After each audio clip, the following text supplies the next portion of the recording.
বাংলাদেশের অবস্থান এখন চমৎকার, সুন্দর, অভূতপূর্ব।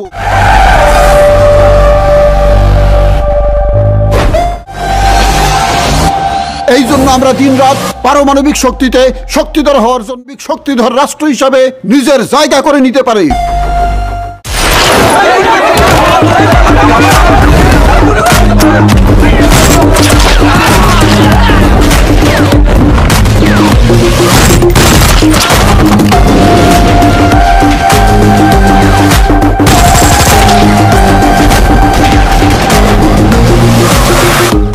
আমেরিকায় বাড়ি করতে, কানাডায় বাড়ি করতে, ঠিক কিনা? আমি রাক্ষস, আমি হিংস্র, আমি দানব, আমি ধ্বংস, আমি নির্মম, আমি নির্দয়, আমি আগুন, আমি